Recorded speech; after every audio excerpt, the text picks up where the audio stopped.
Theme song. Welcome back to another episode of 1,000 Eyes in One. I'm Tanya. I'm Nikki. And we're back again talking now about the second episode of The Wheel of Time. We have today our friend Melissa. Hi. Melissa has read 9 of the books. I, Tanya, have read 3. And Nikki just started the first one. 3 pages in. 3 pages. 3 whole pages. I was so tired that night. I couldn't. All right, Nikki, you first. What are your first impressions of the second episode? There's a lot going on. Yeah. There's a lot going on. They're on the run. They're they have no idea where they're, well, I guess they know where they're going, but they don't know if they can trust who they're with. They don't know really why they're going there. And yeah, there's a lot of like scary shit that's happening. There's a lot of scary shit that's happening. I mean, they're being chased by centaurs with roid rage. And that's really scary. And you just know they smell like rancid goat meat. Oh my god, totally.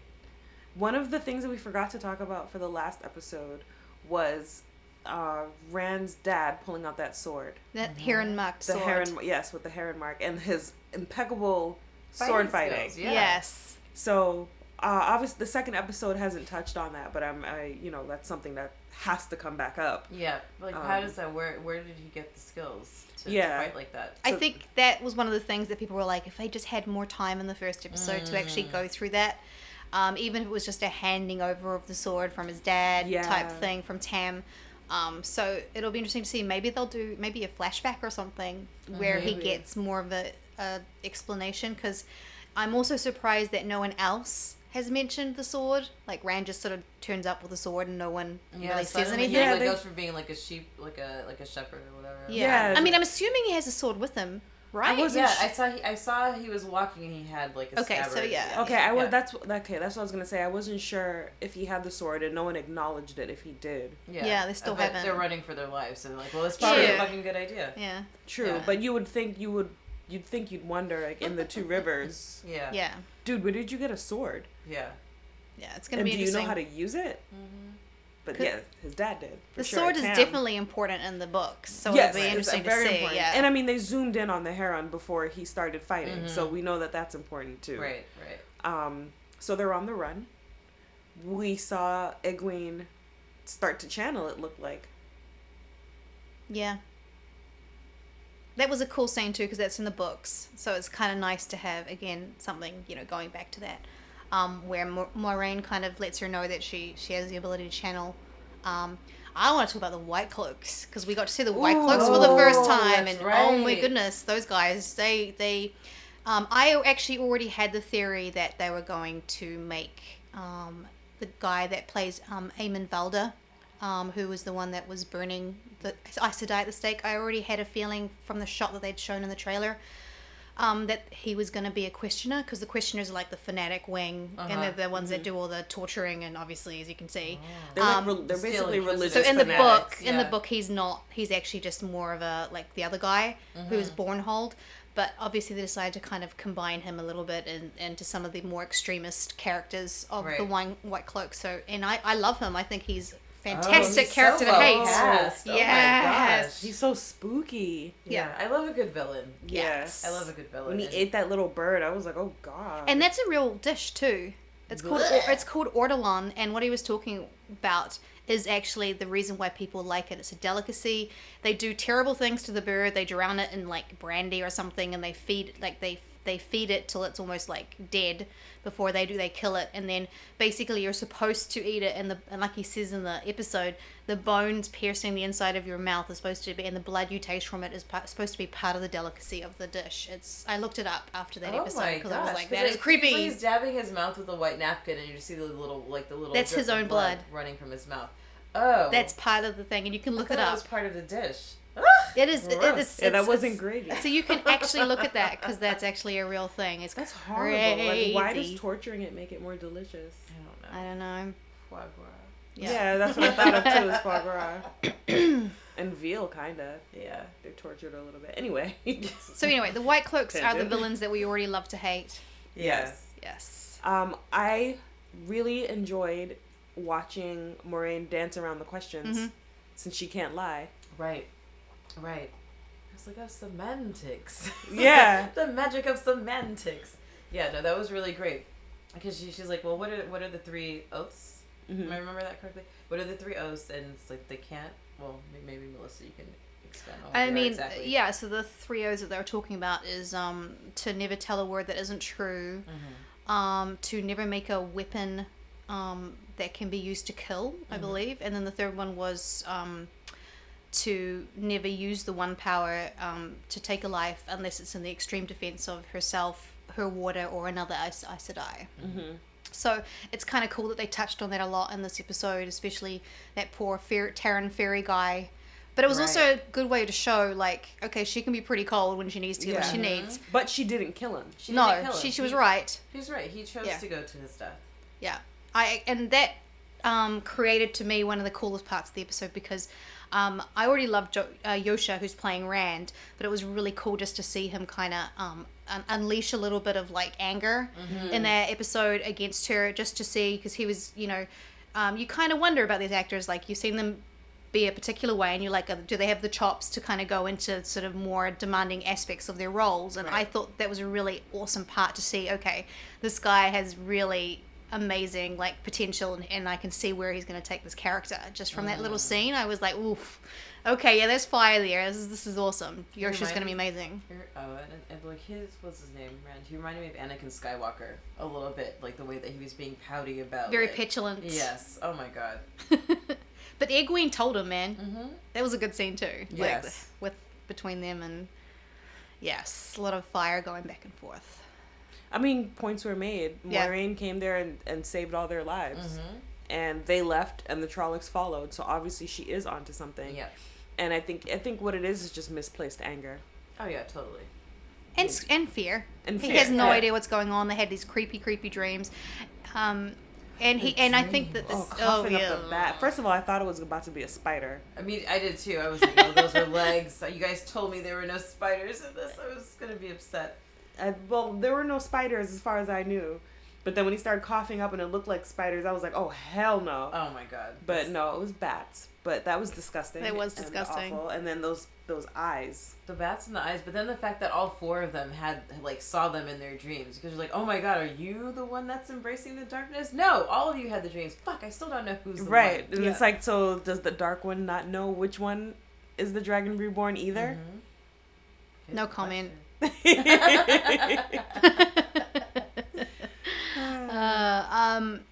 I thought the Shadar Logoth was awesome. The city they went to. So very beautiful. creepy. Yeah. Did she give Matt the warning? Because I can't remember when he found that knife and was looking through things. I can't remember if she told him specifically not to take anything. Because Land said, don't touch anything. He was like, don't touch anything, don't eat any food that you didn't bring yourself. And he gave them the ground rules as he was I couldn't remember as he was looking at the knife. It fled my mind whether or not those warnings were given. That was actually quite a big departure from the book in regards to there is actually a person that they meet encounter in Shadar Logoth, and that's the person who, I'm not going to do any names because we don't know if this character is still going to turn up, but basically this character sort of tries to get them to accompany him to the outskirts, and he's kind of a bad character, and then they realize something's off about him, and then he kind of does this crazy inflation and gets all big and scary, and they realize that he's not a very nice person, and they run away from him basically. Right. But yeah, but the dagger is the dagger scene was kind of interesting, how they just had him kind of waking up, but it was kind of cool because he gave the dagger to Perrin, his dagger to Perrin, and then it was like and he found a new the city dagger. found another one for him, which is kind of you hear cool. the whispering. It was like the evil room of requirements. Yeah, exactly. Yeah, exactly. You hear that whispering, that calling. Did you to hear him. the whistling? That whistling, that there's like an echo of a whistling in the alleyway. It's the same whistling of that Padden Fane, who was the peddler from the first episode. It's the same whistle. I heard it this time around. I didn't hear it the first time I watched the show. So next time you'll see a shot of the alleyways in Shadar Logoth, and you'll hear this kind of whistling echoing around the things, and that's the same whistle that Padden Fane had when he was driving in. I'm gonna have to watch. So Can't wait to rewatch. I know. I'm very excited about rewatching it. Yeah. So that's kind of cool. So we also learned that Aes Sedai can't heal themselves. Mm-hmm. So Moiraine has Trolloc poison in her shoulder, and she's in big trouble. She needs lots of sleep. She's been giving all her energy to them and their horses, which they're still not grateful for. No. Um, And I had a what did you think of Perrin's scene where with the wolves. random wolves just Oh decided my to turn up? gosh. I mean, my first thought was like, oh, you're the motherfucker who got bit by the zombie and didn't tell anybody. What does this mean? I was wondering, I was like, well, what's going on with the wolves? Like, because you keep hearing mention of wolves like throughout throughout this episode and the last episode. So I don't know if wolves are good or if wolves are bad. But then if wolves, like, you know, did he lick his leg and then That was he was gross. like, it was disgusting. But I was like, in my head, because of my cat bite, I was like, at least it wasn't a cat. It's gonna get infected. You gotta go to the doctor for that one. But I was wondering, I was like, well, did the wolf licking his leg, were they connected to the darkness? Is that what gave their position away? What happened here? I didn't know because, you know, the wolves appeared and then all of a sudden the Trollocs were upon them. And I wonder why he hasn't showed his wound to Moiraine if he knows I that think she I knows. know. Exits. I think I know why. Yeah, I think he actually is basically punishing himself and he wants to commit suicide, which is interesting because some of the main gripes from people who watched the first episode were like, come on, this guy would be suicidal by now. And I'm like, he is suicidal, otherwise he would have told her about his leg. It's kind of obvious that he's just like letting it fester and stuff. So That's his way out. Yep. So I thought that was poor poor Perrin. Perrin, exactly. That's so sad. Yeah. Oh my gosh. And he is just such a gentle giant, and that scene with Matt was really touching. And yeah, When she comes back and sits next to him by the fire, and he like gives her his coat. Oh yeah. Yeah. Shout out to the costume design. Yeah. Yeah, So I was everyone's wearing definitely coats feeling that I the love. coats, especially Rand's shearling coat. Mm-hmm. That was, and it makes sense, you know. It does they're, make like, sheep sense, right? farmers, and Yep. of course you have a shearling line. But of it's too shearling. clean. Yeah. I think that the other thing that I found really interesting, besides obviously, meeting the White Cloaks, was kind of seeing that there are like different factions. Because the guy that Bornhold, who was the older gentleman, he kind of was a little bit more milder and like was prepared to let them go. And it was like the questioner who kind of was like, no, I want to, Oh yeah, question he them more. loves this shit. Oh, Like yeah. he just has an erection the whole time. It's like Yeah. jingling all the rings. But I Yeah. like the fact that it's kind of like there's kind of tension there, because you didn't really feel like Bornhold was really that, like, he didn't really like the guy. You Yeah. know? Like Volda. I think it also makes you question like who's really in charge. Like you don't know who actually has like the upper hand or who's in power. It's like because I don't know their names. The one guy is there to check the other guy's baser impulses, but then he just burns someone at the stake in the very beginning of this episode. Yeah. So Yeah. While eating dinner. while eating dinner, Ugh. so crazy. Yeah. Do you know what that would smell like? Oof. Better than whatever the bird is that he ate. It actually doesn't smell that bad. Actually, I've heard it smells delicious. Yes. We'll talk about that off air. the fact that he cut off her hands To keep her from channeling? keep her from channeling. So we actually were just about to start talking about channeling and weaving last episode, Yeah. and we kind of forgot about it. We went on a tangent, Yeah. which always happens. But I was just going to say that I think that was a pretty big clue as to like why they can like actually manage to hunt down and kill some Aes Sedai, because they are pretty powerful.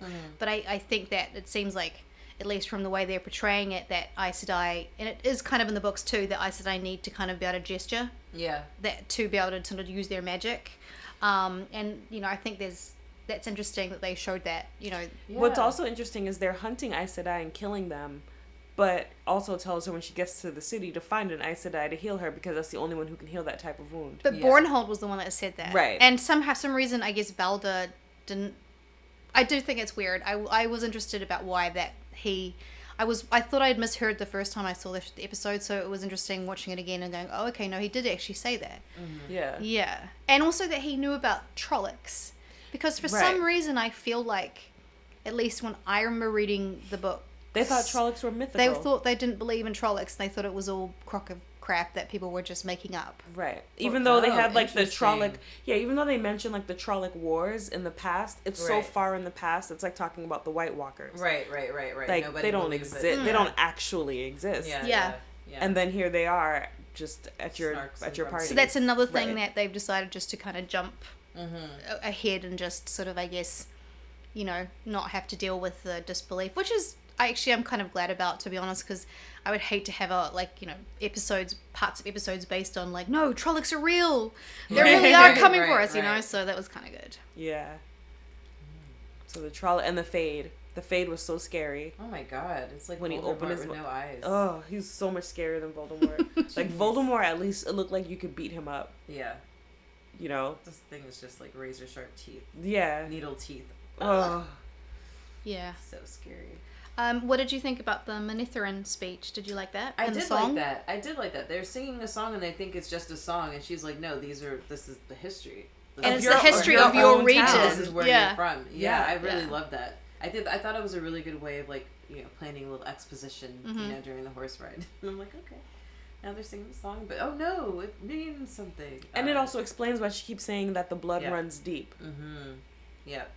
in that, you know, in that area. It was actually really cool just to hear them all sing.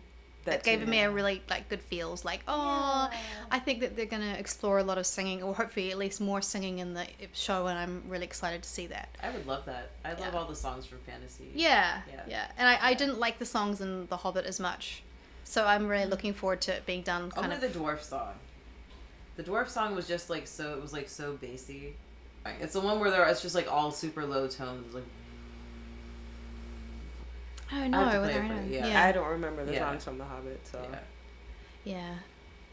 But Fancy. I'm excited, and I thought the pacing was a little bit more relaxed. Yeah. You know, they kind of got the big craziness out of the way, and now they're on their way. And even though there's still stuff happened, it was kind of interesting to have a little bit more, just kind of chill, and for Yeah. to have really nice kind of little bits of like scenes where people were talking to each other, and there's a little Right. more. But It's kinda also, cool. I felt really relieved to know that the Trollocs have a weakness, that they're afraid of like the deep water. That was nice to know, because there's motherfuckers. If you ever meet one, at least you know what to do. I know. He can't swim.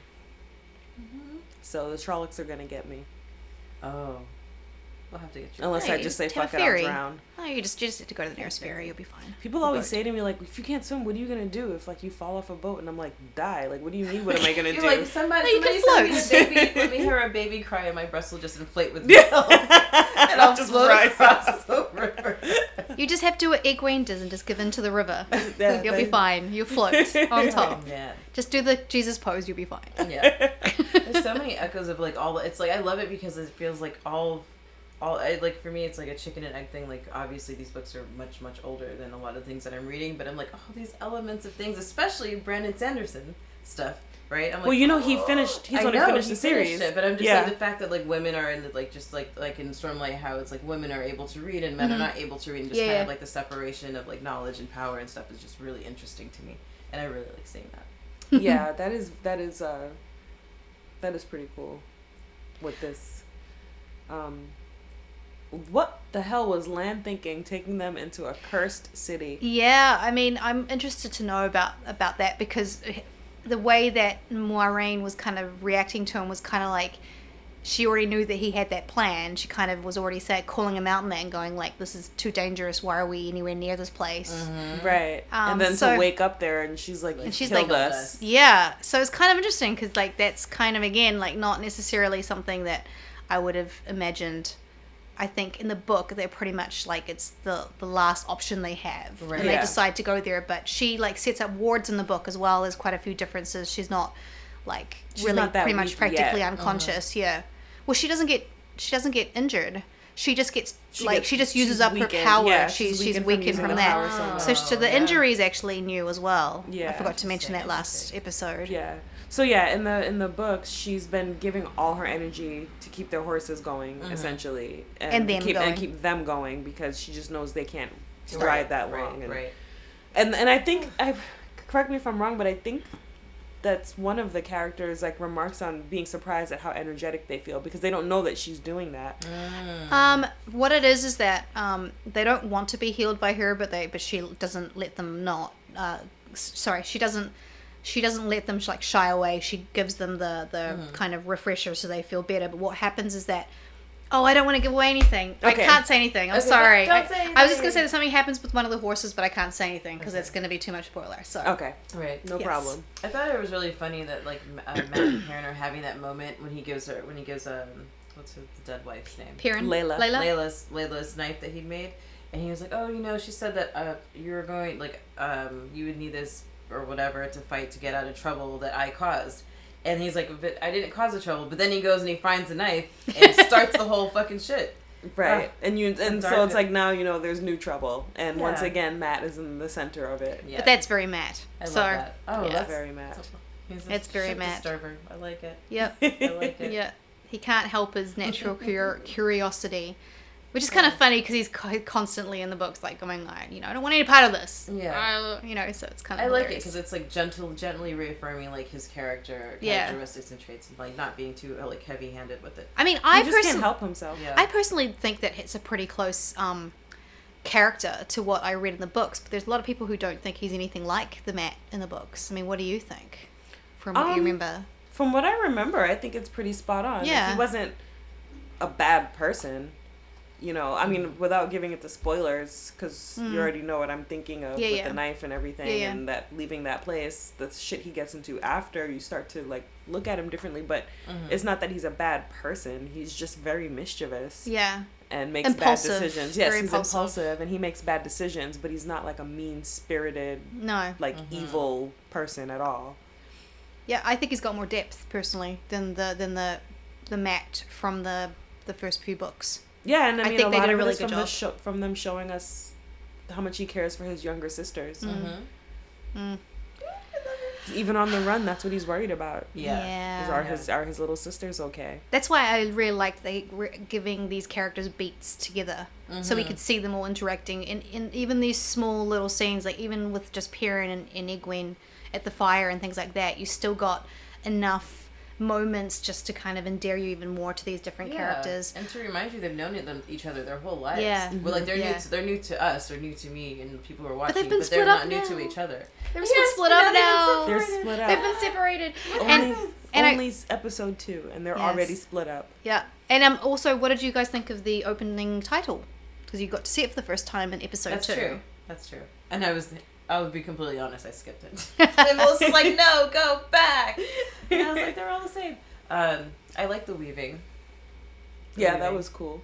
Which I guess if that's what they call how they make magic. The song isn't as catchy. No, I don't think it's as catchy. I wanted the song to be catchier.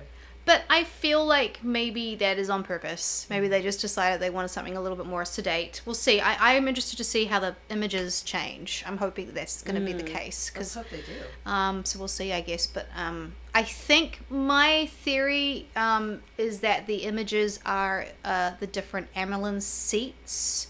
That's what it looked like, because they showed the different colors. So the Amerlin seat is the head of the Aes Sedai. So when they say they're going to the White Tower, at the Amerlin seat is essentially the head honcho. Right. And they've always been great women in history type thing. And so that's kind of what I was assuming those images were. Yeah, because they had the different colors. So to me, that represented Ajas. the different Ajas. Though the Amerlin seat technically is of no Aja when she becomes Amerlin seat, because she is raised to, represent them all. Right. But So they all wear like different robes. So we saw those women in all red. That was the red Aja, and you'll always see Moraine in blue. Right. Certain ones, like they'll get into like what they all mean, and because they have different values. Some of them absolutely uproar men. Some of them get married. Some of them have multiple waters. The one thing that I will say that they have simplified the different Ajas in the books, the Aes Sedai. Their rings aren't anywhere as big and clunky as they are in the show, but obviously they kind of needed something to kind of show, okay, when you see the person, they're an Aes Sedai. Right. They actually do have shawls, ceremonial shawls they're supposed to wear when they're like in when they go to like important events and stuff, but I think they basically realized that shawls just make them look really old and frumpy, so I think they've just cut that out completely. And they are all wearing pretty much the color of their Aja to be more, because like all those the women in red at the beginning of the episode 1 who was hunting the guy that was the channeler. Right. The red Aja that's their job, is to hunt men who can channel, and so they all were wearing like bright red. It wasn't like there was one part of them was red. It was like the whole thing was Right, pretty much yeah. red. So I think they're just being a lot more like with the costuming. They're being a lot more in your face, just so that you Right. immediately know. Okay, this is a Right. you know Aes Sedai, the green or the blue or whatever. Right, with her giant ring. Whether or not you agree with that, I mean, it is a way to immediately know. Okay, well, Yeah. you know who And they are. Like, I think it's not even something that I would have picked up on until I watched again. Yeah. Yeah. Oh. They'll probably get more into, you know, explaining when they get to the White Tower Yeah. or something. Yeah. But it is all very interesting, and I'm so glad that Nynaeve is here now because I love her. That's right, at the very end. Yes, and yeah. she crept up on Lan, who's a warder. And you cannot sneak up on a warder. Yes. Oh, shit. Yeah. Okay. And I want to know, I'm looking forward to finding out where the hell she's been. And I'm also looking forward to rewatching all of this. Yeah, me Yep. too. Yep. All right, episode 3. Episode 3. All Yay. right. Once again, on our socials, you can find us on Twitter, 1000 Eyes 1, Facebook, 1000 Eyes and 1, Instagram, 1000 Eyes and 1, and to listen to old episodes, I forgot to say last time, 1000eyespodcast.com. All the episodes get posted there eventually. But they're there, and we've got a backlog of Yeah. stuff. So get into it. Get caught up on Game of Thrones stuff if you're not into Wheel of Time. Or if you are, we're gonna still be here doing this. So this has been Tanya, Nikki, and Melissa, and we'll talk to you again soon. Ciao. Bye.